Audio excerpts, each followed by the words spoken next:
Welcome, Valentin. Welcome to this debriefing session.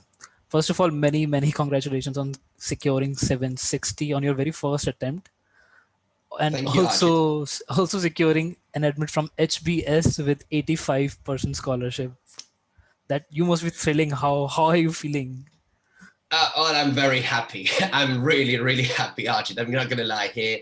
It's been an interesting ride, but it ended up wonderfully well. So thank you very much. I'm thrilled, and you were a part of that as well. So thank you too as I'm well. actually glad to be part of your entire journey, right? And I'm as much thrilled for you as you must be are for yourself. So the very first step of your entire journey was to get done with GMAT, right? Get a high GMAT score and then proceed further. So let's talk about your GMAT preparation, and let's take the very first step of your preparation. Take us through your journey. What did you do? How did you begin your GMAT preparation? All right, cool. So at the very beginning, when I was sure I was going to go for the GMAT and do an MBA and everything, so once I had made my decision, I started preparing for the GMAT with Manhattan Prep. So for those of you who know Manhattan Prep, and for those of you who don't, I'm going to explain it. They have a full set of books covering each of the topics in both verbal and quant. So you have one book for sentence correction, one book for algebra and whatnot. And what I did was basically, I went through all, I think it's 8 or 9 books they have. I went through each of them, read them very consciously, summarized them. You can go back to my computer, see the OneNote file where I have all the summary of everything. I just very consciously went through each of those, right? And after having done that, once I had kind of gone through everything, I went to the official guide, one of those, it's something that's available in the internet. So the official guide has like tons of exercises and started exercising and practicing on the types of questions for each of the specific topics, right? And I did that, in a very orderly fashion. So if I had started with the Manhattan Prep books and verbal, then I had done everything on verbal, then I had done everything in quant, and then I would go do the exercises in a very orderly fashion, kind of covering, I don't know, reading comprehension first, and then covering sentence correction, and in parallel doing a bit of verbal and a bit of quant. I did that for I would say a month, give or take. I mean, the exercise part I would have done for a month, give or take. And how much time did it take for you to complete all the Manhattan books? Well, that varied because I started at some point and then kind of left it and then just kind of went back to it. But I would say it took about a month and a half if I considered just regular dedication of time. For all 89 books?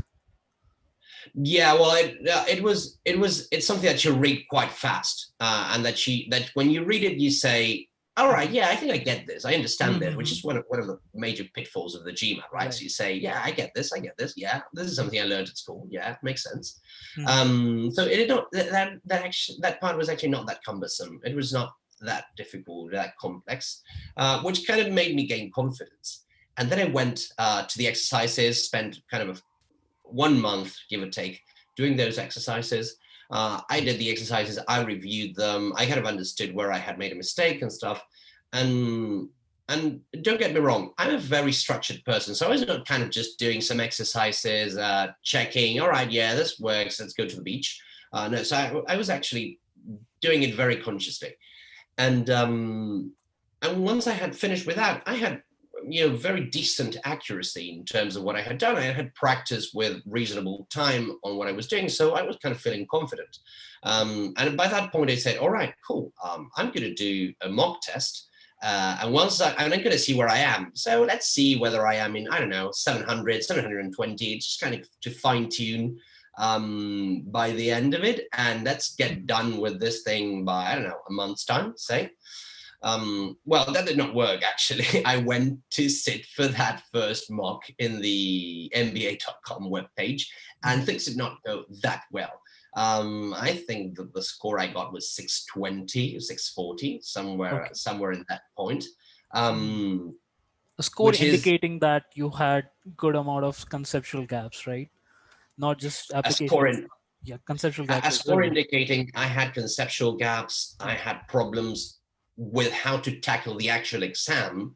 Mhm. Mhm. And yeah, definitely a score that would not work. I mean, I became, it was very, it kind of raised my attention a lot, how different my experience was when I actually sat for that mock versus how I had been preparing with the other exercises, right? And it's a whole set of things. It's the exam, it's the time thing, it's the adaptability versus you having been on your own with your time clock and just doing the exercises on paper Mhm. with no adaptability and so on. So that was kind of a bummer because, as I said, I had not started in a way that I would say, all right, yeah, mate, you were not organized, you did not have a plan. I was very structured. I had a plan. So you Uh, so you studied but for then about a month and a half for books, uh, then two, about two, about 2 months, then 2 months. then about a month or so solving questions. So basically 2.5 months or so Yeah, from books yeah, plus exercises. You then took a mock and scored somewhere around 620, 630, right? Right. correct. And Imagine that must have been a very like disheartening as well, right? frustrating. Because yeah, frustrating. Frustrating is the word you're looking for. Yeah. So then what did you do after that, right? Because you studied, you practiced as well, and then you sort of failed. What happened after Right. that? What did you do after that? Well, I mean, the good thing there is I had my decision that I wanted to go do an MBA. So Mhm. the first thing that may happen to you here is, all right, I'm not crafted for this. This is not my thing. Let's go do another thing and be done with it. That was not my reaction, but because I had made a very strong decision that I wanted to do this. So what I did was here's where you may have seen the Einstein quote that says it's the only thing that's crazy. It's trying to uh, always do the same thing and get a different result. So I've realized that if I was going to get a different result, I needed to do a different thing. So for a few weeks, I kind of worked with some sets of questions. I mean, you will find as you prepare for the GMAT that the internet is full with a trillion, the ultimate guide and a question bank and step-by-step approach to GMAT and blah, blah, blah. And none of them quite worked to me. And I was not quite sure whether I was actually making any progress, which is one of the worst things at GMAT. So you're basically a Um, structured person, but realize that your prep lacks structure at that point, right? Would that be correct well, statement? my prep had been structured at the beginning, but had After obviously not that, worked. right? And then at this point, yeah, it was lacking structure. Yes, correct. It was lacking structure, and that did not make me feel comfortable. And then as you browse through the internet, one of the first things I found was eGMAT's approach to the sort of mistakes that you can make. I remember I was seeing it on quant, whether it has to do with the different sets of abilities, right? Whether it is translate or infer or whatnot. And I remember seeing that and realized, all right, this does make sense because this is more than just practicing. This is a framework for you to understand at which Mhm. step of the process you're Mhm. actually making a mistake. Uh, so when I saw that's what actually clicked with me Mhm. because I saw that and I said, all right, this does make sense. This actually does help me improve and realize where I'm making my mistakes. Mhm. So that's when I started investigating, and one week after that, I was basically signing up for eGMAT, basically because I knew that I needed something different. Mhm. And I had not, and I was really not finding anything in those trillion ultimate guides for GMAT. So when I found this actually Mhm. clicked, and I said, right, let's go for it and let's try. This is something How bad? I would like to reiterate the point that you made, right? Understanding in which step of the process did you falter. That's, I think, probably one of the most important steps across your entire GMAT preparation. And many a times students tend to miss out on this particular aspect, that they keep on solving the questions, but they don't really take a step back and they don't really identify in which step are they faltering, right? And which is something extremely important. If you want to improve, you gotta isolate the problem, right? And you do that only with introspection, I would say, and identifying That's which it. particular step are you faltering. Absolutely. And there is one thing that many people believe at the GMAT is that it's an 80-20 thing, right? It's 80% doing exercises. It may be kind of a 70-20-10. 20% reading and understanding theory, 70% doing exercises, 10% reviewing what you have done, and kind of like, oh yeah, here I made my mistake, but I actually know this. I mean, I must have been distracted. And when it's actually, I would say it's a 40-60 ratio, what you need to do. It's 40% of doing the exercises very consciously, Correct. and then it's 60% of reviewing them. But you don't just review the problems in which you had, in which you did not get the correct answer. What I did was I basically went through the full set of questions and only took out those in which I was really confident. No, I absolutely know how to do this. I mean, there is not a problem. But I actually reviewed questions that I had gotten correctly. When I started with eGMAT, I actually went into the explanation for the questions I had gotten correctly, because I wanted to see whether perhaps I had missed some sort of mistake in the sentence correction exercise, or whether perhaps something that had kind of confused me or got into my head. I actually wanted to know what the explanation for that was. And of course, it goes without saying, of course, I reviewed every one of the problems. Basically, Of the trying to understand or trying to confirm whether you got a question right for the right reasons or not. If no, then Correct, what was the missing link, right? correct. And trying to understand what my thinking process had been at that very point. So what is it that I had thought of at that point of making that mistake, or of the point of at least having that doubt, right? And that's why you actually need to do this right after or the same day after you do this, because otherwise you won't remember what you had thought about at that point. Absolutely, absolutely. So you solve questions, you solve a quiz, and right after that, you review that quiz as well in detail, right? Mhm. We'll talk about practice in a bit as well. So No worries. you started off with Manhattan, did some exercises, failed, and then you started off with eGMAT. So when you started off with eGMAT, how did you go about your preparation then? Did you start off with the concepts? Did you relearn the concepts? So what was great for me was an eGMAT mentorship program, because when you go to eGMAT, you have everything that you need. It's a great best way of putting it, it's a one-stop shop. You don't need to get anything else to prepare for your GMAT if you have eGMAT. That's a great thing. You just need to go to one link and you get everything you need there. It's very orderly structured, and it's very clear what you need to follow. So what did I do? First thing, I took another mock Right. to get kind of a baseline of where we were at. Mhm. Spoiler alert, did not go well either. So that was basically the baseline to start. And with that, I talked with you, Archit, Right. who was my mentor, and we kind of devised a plan of where we wanted to get. Mhm. When you go to eGMAT, you prepare your own your personalized study plan. So you need to input the score you want to get at, how much time you're going to dedicate per day, and basically gives you a rough estimate of when you can go for that. And after that, we organized with you. We talked. We had a call in which Mhm. we kind of reviewed the main things that were faltering in my preparation, and we Mhm. hit it off right away. Right. And that's when we started. We started with verbal, and basically the way you prepare at eGMAT is you review a concept file that which is a video that explains to you the basic concepts, whether it be I don't know, subject verb agreement or Mhm. linear equations or Mhm. whatever. Then you move into an application file that is a mixture between concept and and practice, because you go to a problem, you solve it yourself, but then you follow the structured approach to solving that problem, and that's really the key and the most important element of all of this, because you actually see what a best-in-class process looks like, what a best-in-class approach to solving a question looks like. It's not just randomly throwing out numbers and by a question of chance getting the right answer. And then you do the practice file. Correct. Um, then you do the practice file in which you Mhm.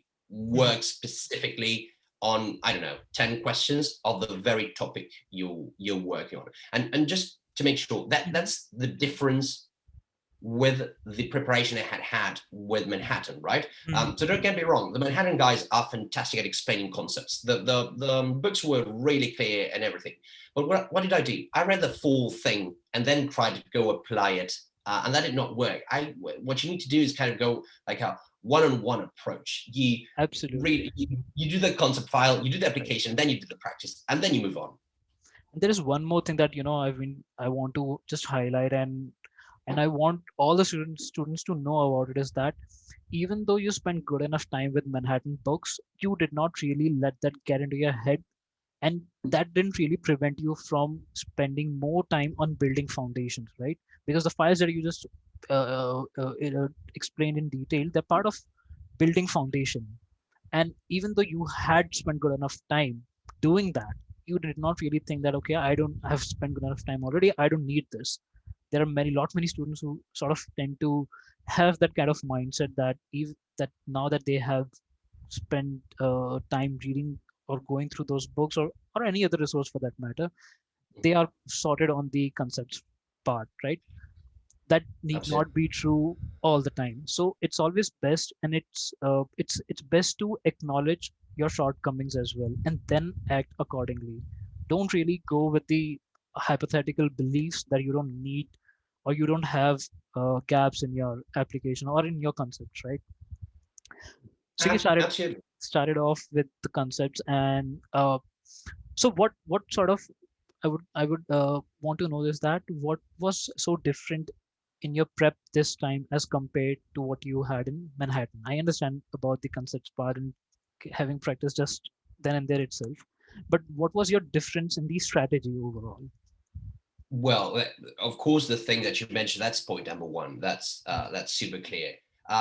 Thing number two is we had a milestone-driven plan. Don't get me wrong, I did have a plan when I was working with the Manhattan books. It's Mhm. not like I was kind of reading in the bus and then doing some exercises and then just one day went for the GMAT. It's not Right. that. I had a plan, but it was not a milestone-driven plan. This was a Mhm. milestone-driven plan, and how does this differ? So first of all, we had a very clear list of what I needed to cover every day. I knew how much time I would be inputting to my prep every day. And based on that, we had a plan. So today you're going to do this concept file and you're going to do this application file and module, blah, blah, blah, blah, blah.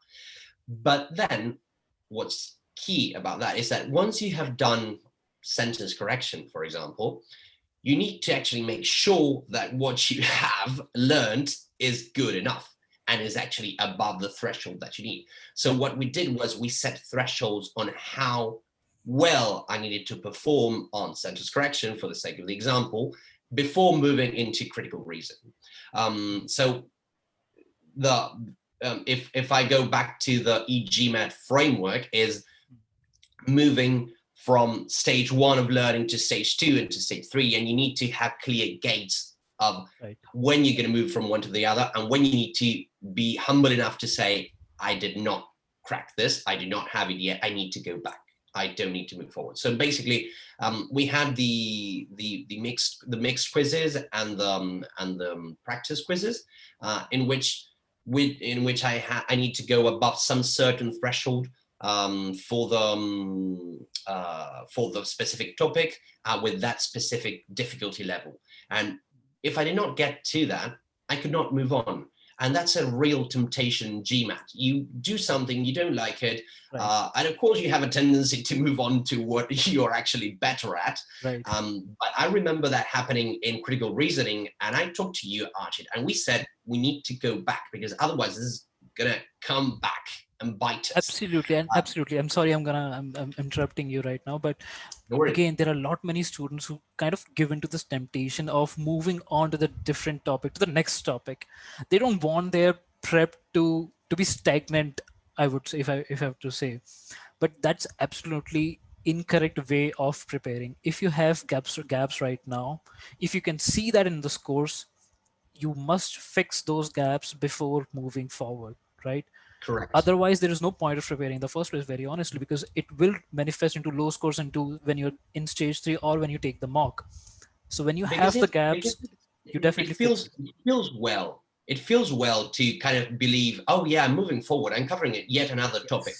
Yes. But what's not true about that is that you did not cover the previous topic properly. Absolutely. So that's basically, it's something that kind of looks good today, but it's going to be a problem tomorrow. Absolutely. Um, and Absolutely.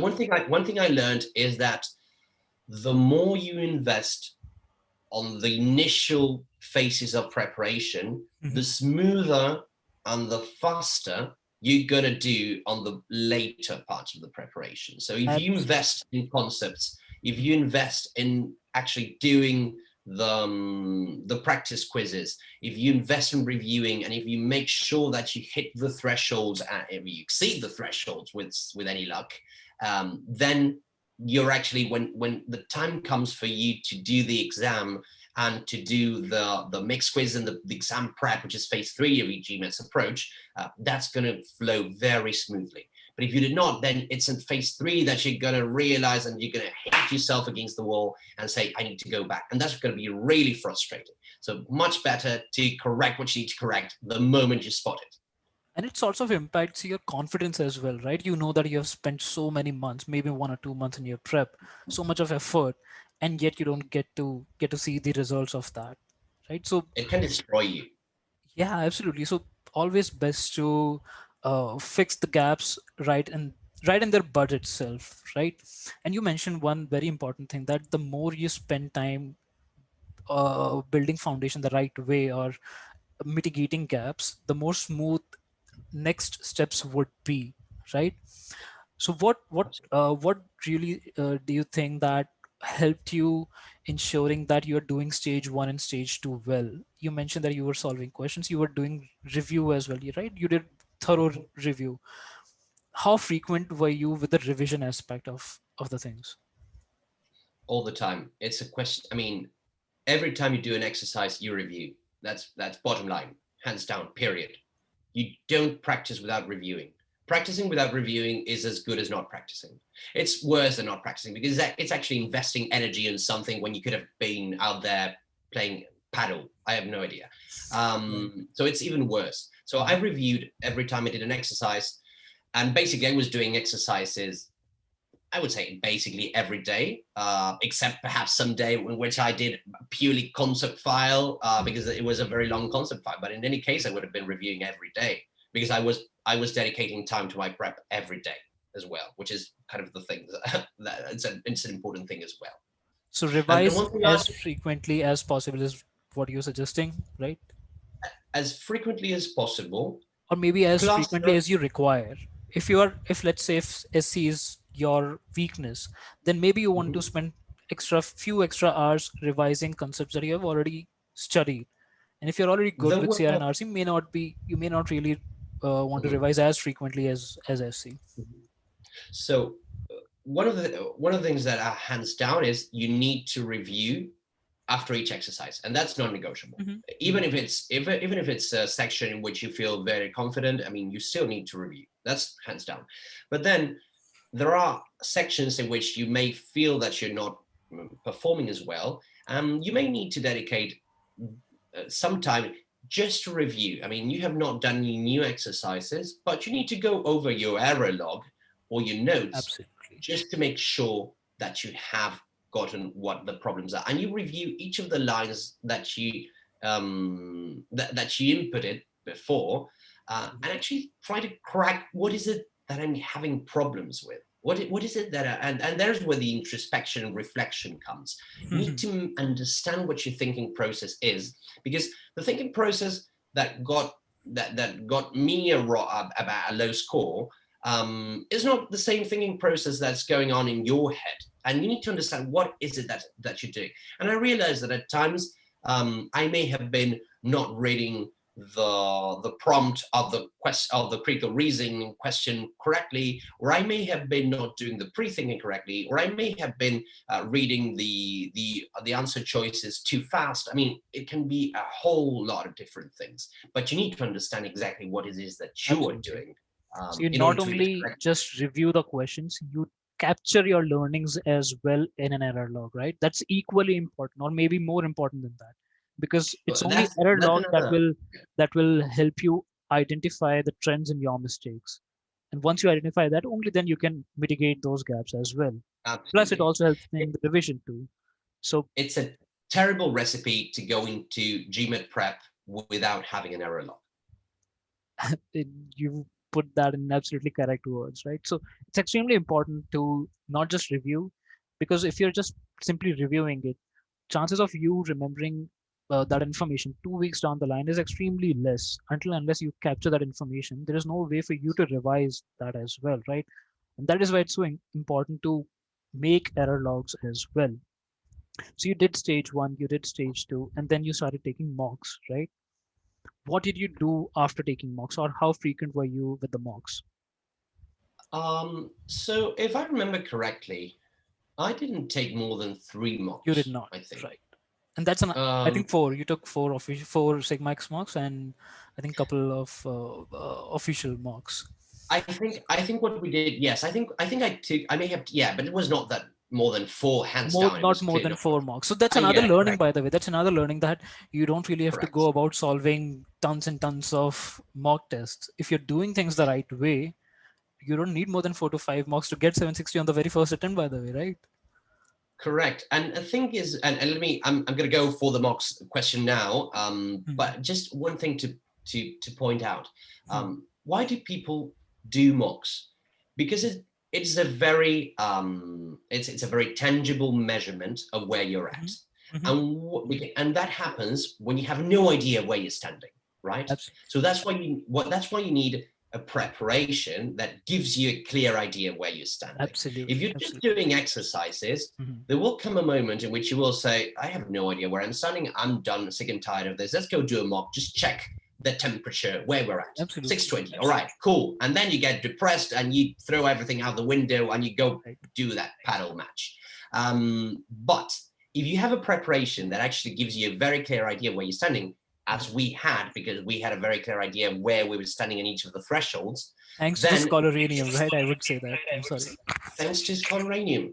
Absolutely, and that's another thing. That's another thing that was one of those differences with my Hmm. previous preparation. Hmm. Scholaranium is an invaluable resource because it's basically, as I said, a one-stop shop Hmm. when you can get the types of exercises that you need for that level of difficulty, for that specific topic or subtopic or subsection. Hmm. And that's really valuable. And it's really useful for you to practice. And it was an invaluable resource in my practice. So that's another thing. And that, just Now, want to add one more thing here. yeah, Now that Scholaranium 2.0 is in place, we'll be rolling out with a new version of Scholaranium, by the way, Valentin. You can now awesome. track your progress. You can just see the entire journey as to from where did you start, how did you do in last 50 questions, how did you do in last 30 questions, how did you do in last 20 questions. So you can now see the entire trend or your entire journey in the Scholaranium now. So that is another extremely important factor to track. How have you been progressing through your prep, right? You don't really need to take mock tests to identify your ability. You have parameters in the Scholaranium through which you can do even without a single mock, your accuracy and the Absolutely. And time. let me point out one thing over there before going to the mocks question. Hmm. Um, I'm a management consultant, so I really know Hmm. this. Data is completely useless unless you analyze it and unless Yep. you use it for something. So Hmm. if we have all this sort of fantastic information about Hmm. tracking your progress and how you have been doing, but you as a student don't use it to analyze what is going on in your head that actually results in that data, then that data is going to have very little use. Now, onto the mocks question. What happened when I arrived at the mocks after having dedicated so many hours to Hmm. concepts and to Hmm. and to the practicing and the foundations, the Hmm. cementing quizzes. That was the word Hmm. I was trying to look for. The Yeah, cementing quizzes. cementing. Yes. When we arrived at the preparation, after having done so many mixed quizzes in which we Hmm. had mixed different types of topics, in which we Hmm. had worked with the specific times that I needed to get, Hmm. after having reviewed so much, when I got to the mocks, uh, they actually went quite well. I mean, they were all in the range of the kind of scores I wanted to get. None of the mocks were something that I was like, oh, this is way too low, I'm frustrated. Mhm. And I'm guessing that was because we had invested so much time in Absolutely. reviewing concepts, practicing and reflecting. And that Yeah. third part is vital, because that's what actually allowed me to get kind of to develop a method in my head Mhm. that I kind of applied, plug and played for each type Mhm. of exercise. And I had to develop an ability to kind of, and a flexibility to hop on from sentence correction to critical reasoning to reading comprehension and blah, blah, blah. And as I sat for the online GMAT, which at that point did not have any breaks in between, I actually Still needed to doesn't. do that Still doesn't. plus jump to algebra, geometry, whatnot. So after having invested, the takeaway is invest a lot on the first few phases. Then the third You phase go is slow, but you do smoothly. things the right way, and that will give you fruit of your efforts as well. But if you rush at any stage, I think it goes the other way too. Okay, so how did you basically review your mocks? So after you took the mock, right, what were your next steps after that then? How did you take the learnings, or how did you correct your course? What was your path forward post that? Well, mm, it had to do with doing the same as I told you a minute ago, having to do with using the data that you have. The Mhm. great thing about Scholaranium is that it gives you a ton of data that you can very easily analyze. So what I Mhm. did was I basically took the questions, every single question, I plugged it into an Excel file and kind of reviewed two variables. Variable number one, of course, whether I had got it correctly or incorrectly, of course, that's thing number one. Thing number two, what time it had taken for me to get Mhm. to that answer, because it's a matrix, right? And you have four possible ways of going, taking a lot of time, taking a little time, and doing things correctly and doing things incorrectly. Mhm. Um, and and that, of course, was fantastic. Then one of the things that basically changed the whole equation for me was not only reviewing that myself, Mhm. but actually getting a ton of feedback from my mentor, Archit, again. Right. Um, so basically, having gotten a lot of feedback from my mentor Mhm. was useful for me to understand where I was making the mistakes or not. Some of them, of course, I had spotted, but then again, Mhm. the comments from my mentor were actually, oh yeah, look at this. I mean, I thought this was my strength, but I'm taking, I don't know, 2.5 minutes for a sentence correction question. Mhm. And Mhm. if this Mhm. is my strength, this is not going well. Mhm. So feedback from my mentor, as I had a platform such as Scholaranium with the Sigma X mocks, Mhm. which is fantastic for you to get really analyze in a very deep level of granularity. The data was fantastic. That's actually why I prefer doing the Sigma X mocks rather than the MBA.com mocks, because you don't get You don't get that sort of, any data at all. You don't get their you do information. not. I mean, it's good because it's basically the same place that GMATs are Mhm. created. Mhm. But other than that, Uranium and Sigma X were much better. Right. Absolutely. Yeah. That's one piece extremely important, that you don't take mocks just to get your overall score. You also take mocks to identify such basic nitty-gritties of your test taking strategies as well. As you correctly pointed out, that you could be fantastic in one subsection, but if you're taking way too much time there, then there is something which is not right. We need to fix that, right?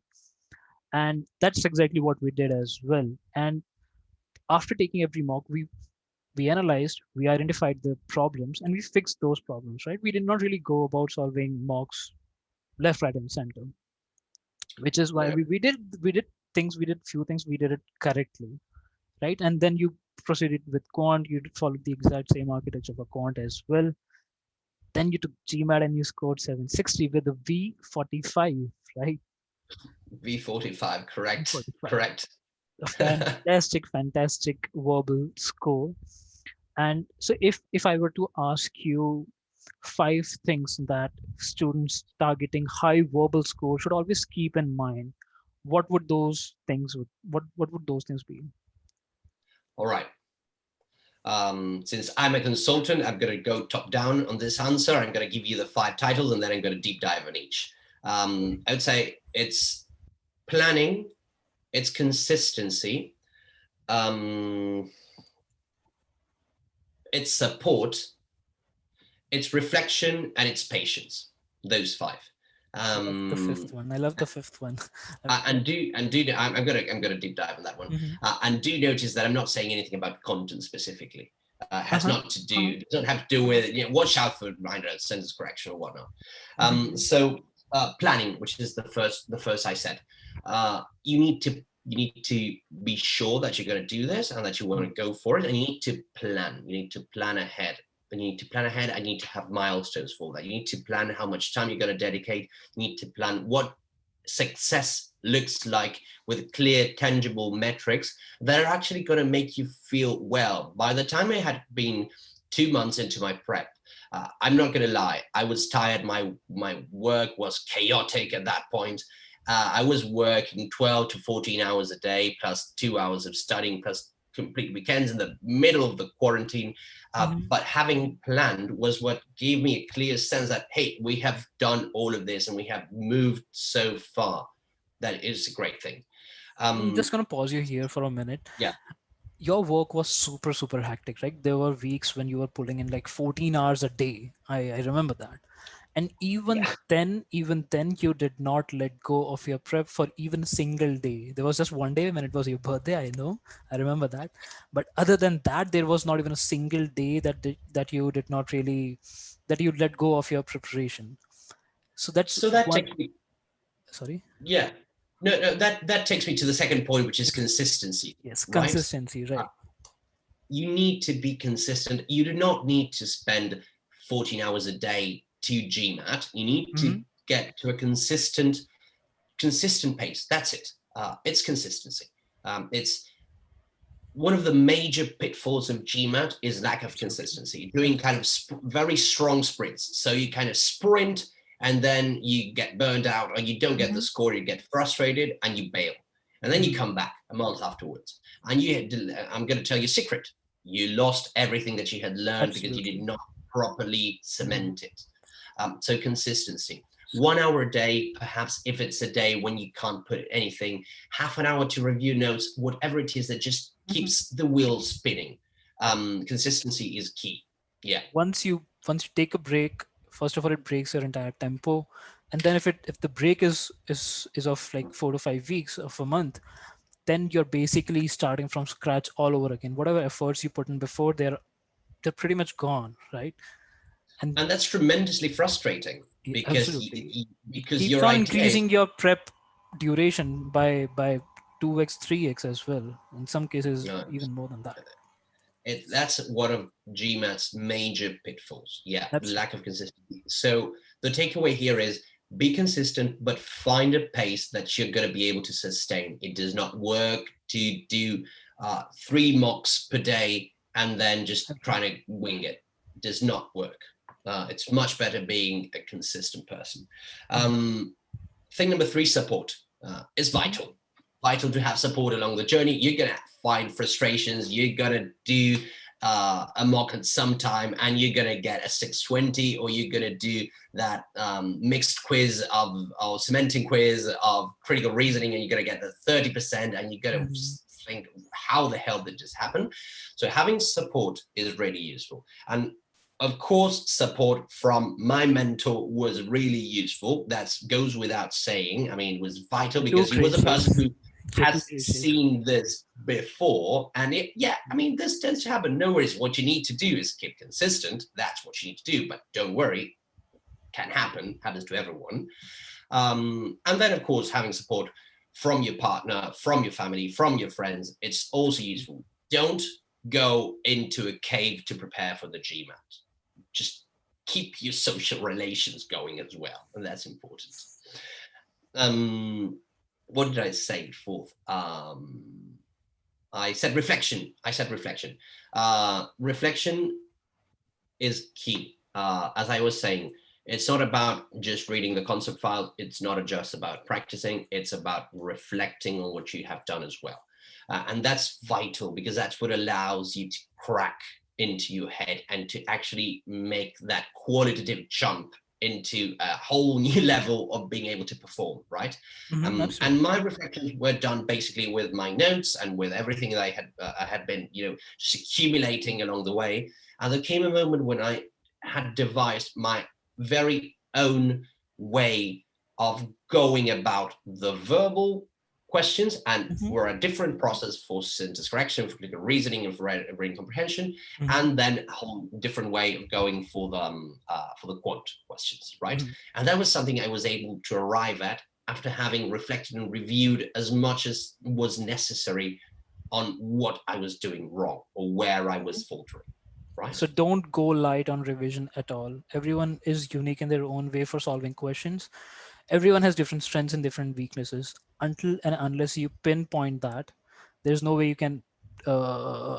can actually improve on those things as well. So Correct. revision of your mistakes, like error log, right, is key for your success. Absolutely correct. Absolutely, absolutely. And then the fifth is patience. Patience. I'm an Argentinian. Hmm. Argentinians are relative cousins from Italians, and there is a saying in Italian that goes "piano piano si va lontano," which means go slowly if you want to go far away. So this is really key. You need to be patient. You do not need to want to jump into the mock as soon as possible. You need to be patient that you're doing the cementing of the concepts, that then you're doing the practicing, that you're doing the revision. Don't run. And that's why it's necessary for you to make the decision as soon as possible, so as not to be running to get that score before the roundup and application rounds close. Absolutely spot on, and something we just discussed as well, that go slow but do things the right way. You're not gonna get, Rome was not built in a day, right? You're not gonna get from 600 to 700 within a week. Have realistic expectations, have trust on the process as well, have trust on your efforts. If you're doing things the right way, you will get the right result as well out of it. Absolutely on point. So you took GMAT and you got 760 on the first attempt. Now that's just the first step of your entire application process, right? There comes school selection and writing essays and whatnot. Tell us, share your experience with the application process. Let's talk about HBS. You got into HBS. You got 85% of scholarship as well. How was Mhm. your application process? And even before that, why don't you tell us a little bit about your professional experience, and how did you sort of factor that into convincing HBS that you are the right fit for the program? Fantastic. So it's a ton of questions. So I'm a management consultant. I've been working at a consulting firm for the past 3 years. Hmm. And one of the the funny things about my background is that I'm one of those exotic backgrounds at consulting, because I'm not an engineer, I'm not an economist Hmm. or something of the sort. Hmm. I have a BA in education sciences. Hmm. So that was kind of one of the things that also made me want to go to HBS, right? Which was, well, my background is not in business, and I've been working in business. I would love to have the chance to, stop for 2 years and actually get to learn about this, get in contact with people who know about business. And since, of course, I have been working on this for the past 3 years, Hmm. still there is a lot more to learn, and I mean Absolutely. that's for sure. And that's why I Mhm. wanted to do an MBA. Plus, it's a fantastic personal experience as well, Absolutely. right? Right. Um, Selection of HBS. Well, there is basically, to me, what's not to like. I love the case method approach. I Mhm. love that as a way of getting you on the shoes of a person making decisions in real life business. Mhm. Um, I love that the size of the class is so big. It's around about 1,000 people, Right. which basically, of course, allows you to nurture from the different experiences and from the different backgrounds and the diversity of all the people from the different parts of the world coming to class. And then, of course, there is a very strong. I know this from people who have been there, and it's a very strong community and a very strong network of people who support each other way beyond class and way beyond your 2 years at Boston. So those were basically my issues, my points for selecting HBS. But let me make a note here: whatever school you select, you're going to have a fantastic experience. You're going to have great learning. You're going to have fantastic friends. So this is not branding HBS. It's just making clear what my decision factors were. But whatever school you choose is going to be great school. So how your question was, how was the whole process of applying and the essay writing and the whatnot? I'm going to be plain honest here. I enjoyed it a lot because it had to do with just writing about your history and how you were actually passionate about writing as well, right? If I'm not mistaken, you like that. I do like writing. It flows easily to me. It's not a problem to me to write. That was one of the reasons why this was not that hard. It was to me it was fun because after having come from a moment in GMAT in which you need to cram and study and get learning, this was a much more of a creative part of the application in which you're not making your story up, but you need to be creative in how you tell that story. And that was basically what I did, right? And as to your question of how I convinced them, I have no idea what actually convinced them. But I think it may have been the diversity of my background, right? So the fact that I was coming from the education world. I had been through the public sector, working in the Argentinian Ministry of Transportation for some time, then gone into a professional services firm, and that my interests are mainly in the world of social impact / education. I think those may have been the things that kind of were kind of pointed out from my application. They kind of were different from other things. What I did was a high GMAT score as well, 760. So the high GMAT was okay. Yeah, it did not harm. So, and basically what I did was, my essay was my purpose in life, being told through 7 different, very specific moments in my life in which I discovered some of the different pieces of the puzzle that actually arrived at that purpose in life.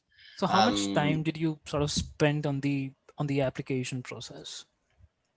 So let's put it this way. I'm going to do the math with you. I sat for GMAT on July the 20th, 2020. After that, I dedicated 2 weeks to studying for the TOEFL. As I'm not a native, I need to sit for the TOEFL, which I sat for in it's going to be something about August the 5th, I'm going to say. And I can't have spent more than 1 month on that part of the application, basically because round 1 of HBS was closing in September the 7th, I think. So there you go. I mean, from the day I sat for the GMAT till the application deadline was coming down, it was a month and a half. So it must have been a month of doing the application and stuff. And how many iterations did you have for essays?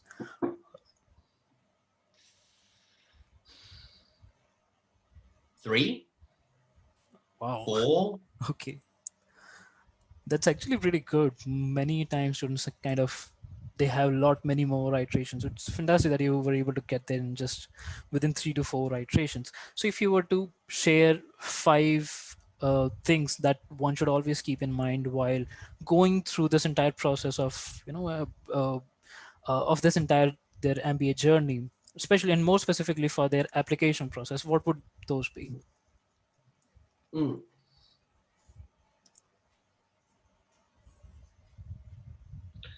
All right. One is decision. The other one is enjoyment, Mhm. authenticity. Uh, uh, uh, uh, um, I'm gonna cut it there. I'm gonna add another one if it comes to mind. Okay. Yeah. Decision. If you are going to embark on this journey, I Mhm. strongly recommend that you have made a very conscious decision that you're going to do it.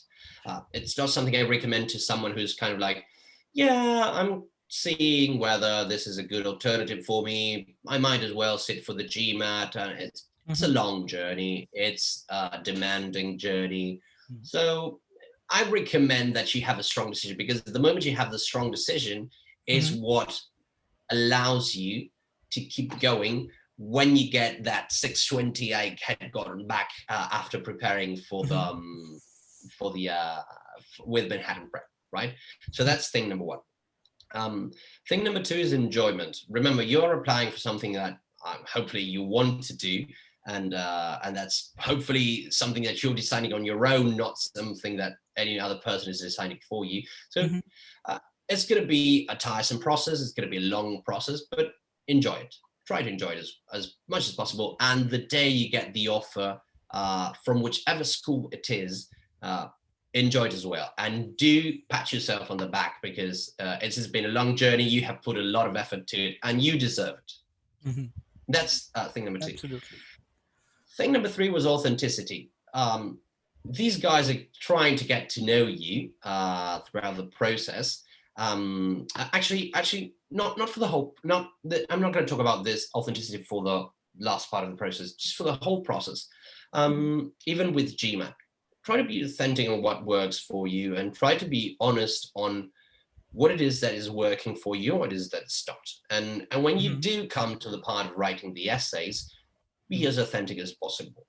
Of course, you need to tell a compelling story, and that goes without saying. But just it's not a question of lying, of making things up. Just be as authentic as possible, and that way, whether you get in or not, you will be very comfortable that you showed your best version to them, and then of course they had that prerogative of Mhm. deciding, right? Absolutely. Um, uh, uh, uh, uh, um, and then I would go for support as well. I would go for support as a fourth one as well. Um, have people supporting you, have friends congratulating Mhm. you when you finally make it into whichever school it is. Have your family. I mean, I remember the letter from HBS says, "You got in, congratulations. Please thank your family, your friends, your colleagues, whoever it is, for having Yes. supported you along the way." And that's a really tactful thing to do, because it's not just you. Everyone knows that along the way you need someone to support you. So Absolutely. it's a great thing having had people who did. So I do recommend, again, don't eggshell yourself. Don't go into a cave to do this part of the whole MBA preparation. Um, those are my tips. I think, yeah. So thanks a lot for that, and I think our students will also benefit a lot with your tips for GMAT and for the application process as well. And thanks a lot for your time, Valentin, No worries. for sharing your experience with us. And all the best for your MBA. I hope you have awesome time at Boston. I most definitely will. One way or the other, we will have a great time, whatever comes. Thank you, Archit. It was a pleasure riding along this journey, this very hectic journey with you in the middle of a pandemic as well. Right. Um, Something we will definitely remember in the years to come. And to all of you thinking about an MBA, preparing for the GMAT, or just trying to find a new way of getting through that part of the process, good luck, be authentic, just work on what works best. Do use the best practices that we have shared here. And if anything, you can contact Archit, and Archit can put you through with me if you need someone to encourage you along the way. Sure. Thanks a lot, Valentin. No worries.